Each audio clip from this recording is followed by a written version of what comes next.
What's going on, Jerome's? So a lot of Vikings fans raised an eyebrow when a reserve guard offensive lineman, Blake Brandel, got himself a 3-year, $9.5 million deal, half of it guaranteed. And remember, he was signed before the Vikings brought back Dalton Risner, so he was plan A along the offensive line. And the coaching staff has been gushing about Blake Brandel over the last couple of seasons. Offensive line coach Chris Cooper obviously has a ton of faith in the pride of Oregon State, and he's definitely a player to keep an eye on as you head into training camp, and the Vikings have a legitimate interior offensive line competition. Well, at guard, not at center.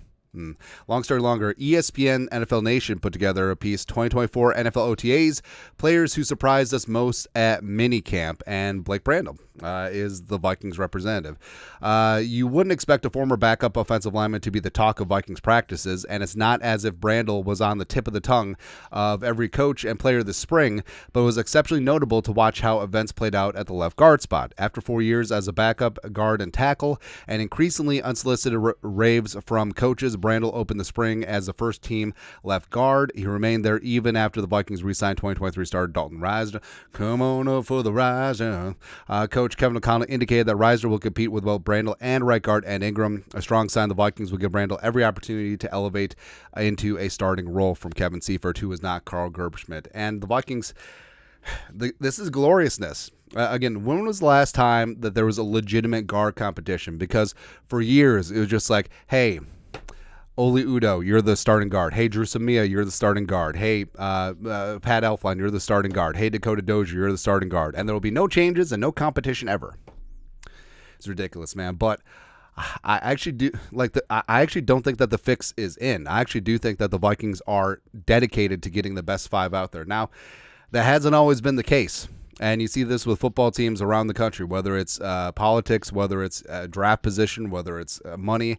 Like, there's a lot of reasons why the starting five you put out there gets out there. But Brandel, Risner, Ed Ingram, Juergens, Tyrese Robinson, not on the graphic, but he could get into the mix as well. Diamond Dan Feeney.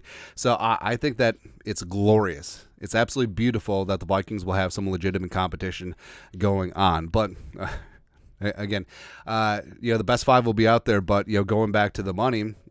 So if you take money as a sign of respect, I mean, it's pretty clear that the Vikings were fully invested in Brandel, giving him significant more per season, a lot more guarantees, and also multiple years versus Risner's 1-year minimal deal of him being back. So, and also laden with incentives.